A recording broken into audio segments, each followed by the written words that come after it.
বন্ধুগণ, রোজ রোজ তেল মশলাযুক্ত খাবার না খেয়ে এইরকম একটা হেলদি রেসিপি বানিয়ে দেখতে পারেন। এটা বানানো যেমন সোজা, খেতেও দারুণ লাগে আর ভীষণই হেলদি হয়।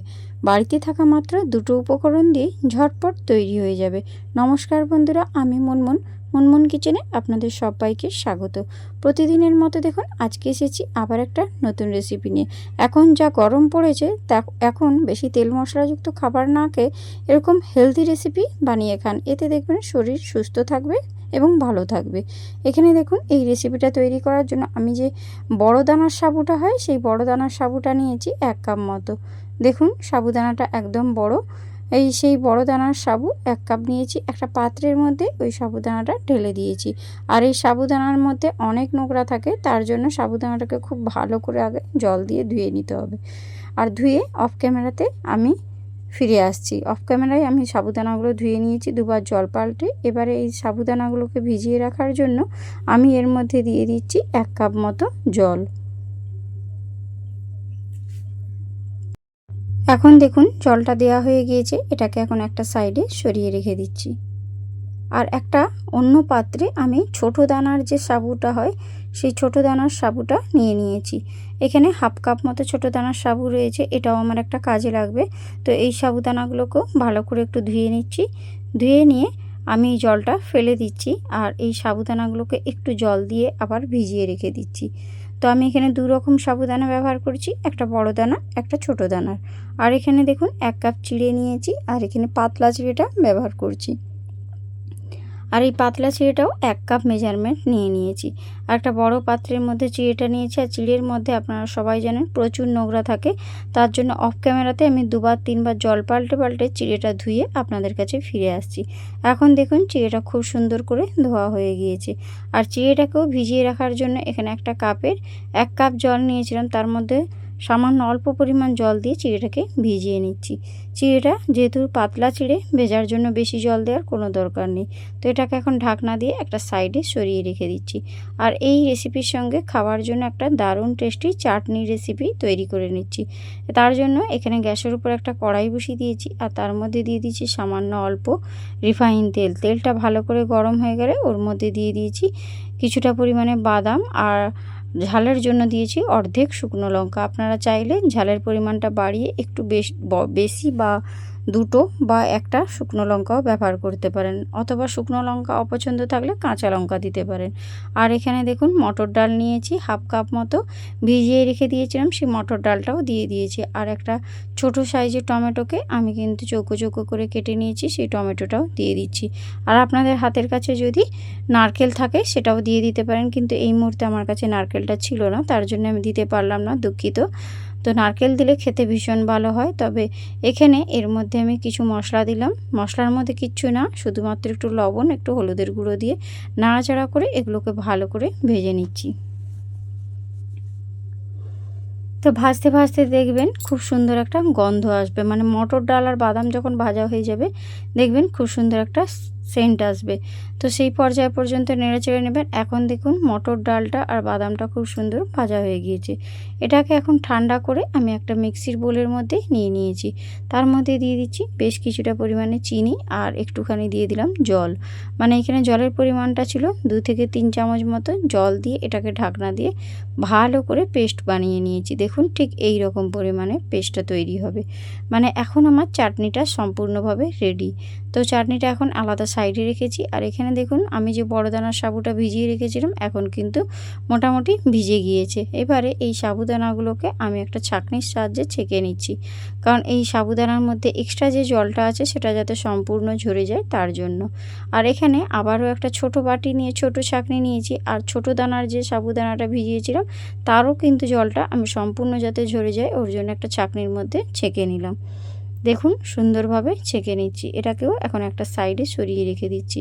আর এখন দেখুন এই যে সাবুদানাগুলো নিয়েছি, মানে ছাঁকতে রেখেছিলাম, সেই সাবুদানা থেকে জলটা ঝরে যেতে আমি একটা ব্লেন্ডারের মধ্যে এই ভেজানো সাবুদানাটা নিয়ে নিয়েছি, মানে বড় দানার যে সাবুটা সেই সাবুটা। আর এখানে দেখুন চিড়েটাও কিন্তু খুব সুন্দরভাবে ভিজে গিয়েছে, একদম ঝরঝরে হয়ে গিয়েছে। সেই ভেজানো চিড়েটাও এখন ওই সাবুদানার মধ্যে দিয়ে দিচ্ছি।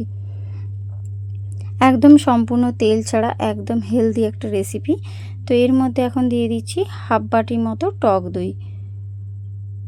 টক দইটার সাথে দেওয়ার পর এর মধ্যে আমি এবার খুব ভালো করে দইটা দিয়ে সাবুদানা আর চিড়ে আর টক দইটাকে খুব ভালো করে একটু চামচ দিয়ে মাখিয়ে নিতে হবে, মানে ব্লেন্ডারের মধ্যেই এইভাবে মাখিয়ে নেবেন।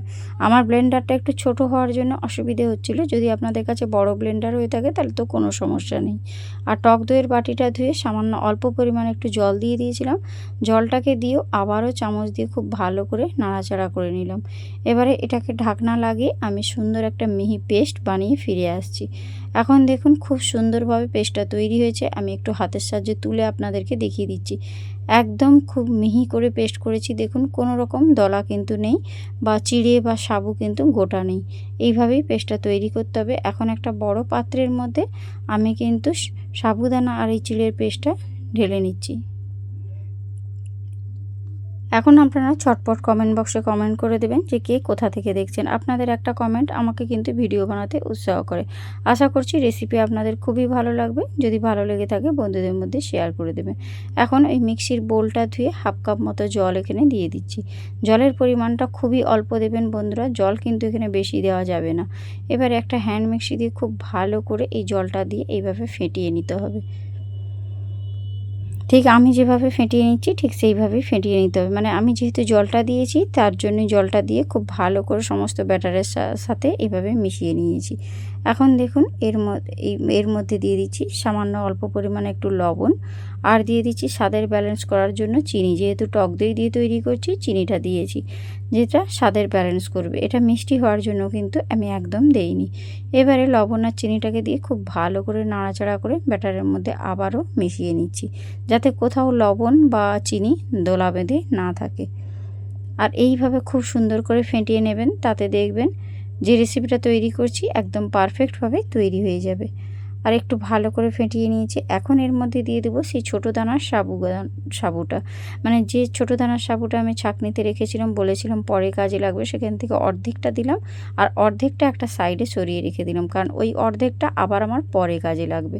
তো কী কাজে লাগবে তো সেটা দেখার জন্য ভিডিওটা শেষ পর্যন্ত দেখার অনুরোধ রইল। আবারও একটা হ্যান্ড মিক্সি দিয়ে খুব ভালো করে মিশিয়ে নিলাম ব্যাটারের সাথে।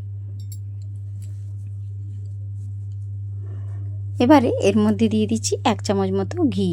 ঘিটা দিলে ফ্লেভারটা ভীষণ সুন্দর আসে, খেতে খুব ভালো লাগে।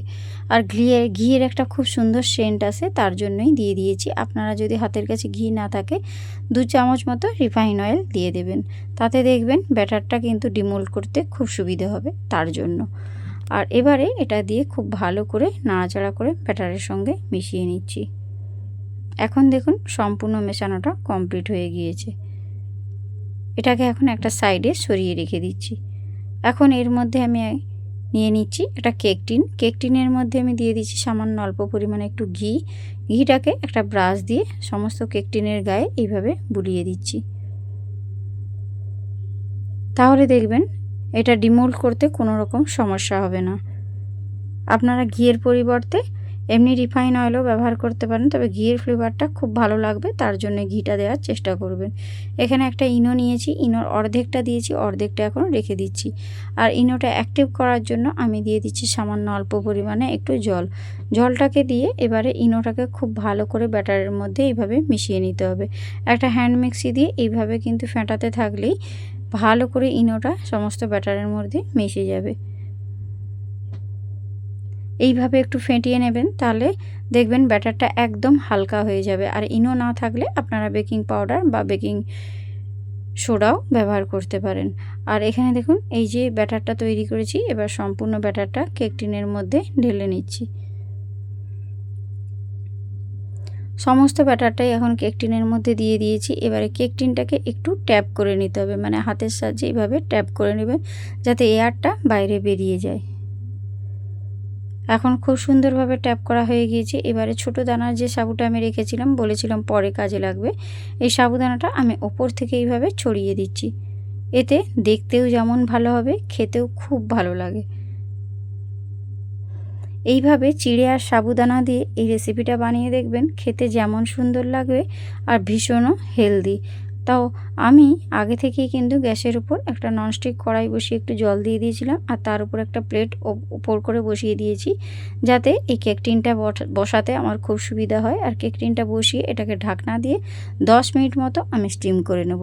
10 মিনিট পর আমি আপনাদের কাছে ফিরে আসছি। এখন দেখুন ব্যাটারটার কালারটা কিন্তু অনেক চেঞ্জ হয়ে গিয়েছে, মানে প্রথম যখন আমি ব্যাটারটা দিই একদম সাদা ধপধপে ছিল, আর এখন দেখুন খুব সুন্দরভাবে কিন্তু এর কালারটা চেঞ্জ হয়ে গিয়েছে। একটা টুথপিক দিয়ে দেখে নিলাম, এটা কিন্তু টুথপিকের গায়ে জড়িয়ে যায়নি। আর একটু ঠান্ডা করে নিয়েছিলাম, তারপর আপনাদের কাছে নিয়ে আসছি। দেখুন একদম সুন্দরভাবে রেডি হয়ে গিয়েছে। একটা ছুরি দিয়ে আমি কিন্তু পিস পিস করে এগুলো কেটে নিচ্ছি, মানে একদম চৌকো চৌকো পিস করে কাটছি। আপনারা আপনাদের পছন্দ মতো শেপটা দিয়ে দেবেন। আর অলরেডি কিন্তু কেক টিনের গা ছেড়ে দিয়েছে, দেখুন এইভাবে কিন্তু ছুরিটা দিয়ে চৌকো চৌকো শেপে কেটে নিতে হবে। এবারে এগুলোকে আমি একটা স্প্যাচুলা দিয়ে নিচটা ছাড়িয়ে নিচ্ছি, তাহলে আমার ডিমোল্ড করতে খুব সুবিধা হবে। মানে আমি যখন থালার মধ্যে এটা ডিমোল্ড করব তখন কিন্তু জড়িয়ে যাওয়ার বা ভেঙে যাওয়ার কোনো ভয় থাকবে না, কারণ এটা খুব নরম হয়তো তার জন্য। যেহেতু সাবুদানার তৈরি খুবই নরম হবে, মুখে দেওয়ার সাথে সাথেই মিলিয়ে যাবে। আমি কিন্তু প্রতিটা পিস আপনাদেরকে দেখুন একটা একটা করে তুলে দেখিয়ে দিচ্ছি এটা কতটা সুন্দর দেখতে হয়েছে। এবারে আমি একটা তড়কা তৈরি করে নিচ্ছি। তার জন্য একটা তড়কা প্যান বসিয়ে দিয়ে তার মধ্যে দিয়ে দিচ্ছি সামান্য অল্প পরিমাণে রিফাইন অয়েল। তেলটা গরম হয়ে যেতেই আমি গ্যাসের ফ্লেমটা বন্ধ করে দিয়েছি, আর এখন এর মধ্যে দিয়ে দিচ্ছি বেশ কিছুটা পরিমাণে কালো সর্ষে আর দিয়ে দিচ্ছি কারি পাতা। এবারে এটাকে একটু নাড়াচাড়া করে নিতেই তরকাটা আমার সুন্দর রেডি হয়ে গিয়েছে। এটা আমার ডেকোরেশন করার কাজে লাগবে। এটা শুধু ডেকোরেশনই নয়, খেতেও খুব ভালো লাগবে। এবারে এইখান থেকে একটা একটা করে কারি পাতা আমি এর উপরে সাজিয়ে নিচ্ছি। এতে দেখবেন দেখতে খুব ভালো লাগবে। আর যে কোনো জিনিসে আগে দর্শনধারী, এটা আপনারা সবাই জানেন, তার জন্যই আমার ডেকোরেশনটা করা। এটা আপনারা এমনিও খেতে পারেন, তবে এরকম করে সাজিয়ে নিলে দেখতে খুব ভালো লাগবে। অতিথি আপ্যায়নও আপনারা এইভাবে বানিয়ে নিতে পারেন।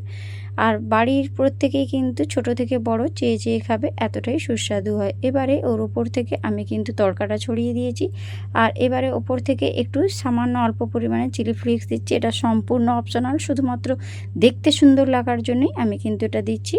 এটা না চাইলে আপনারা নাও দিতে পারেন। এখন দেখুন ওপর থেকে সাজিয়ে দিয়েছি, দেখতে কতটা লোভনীয় হয়েছে।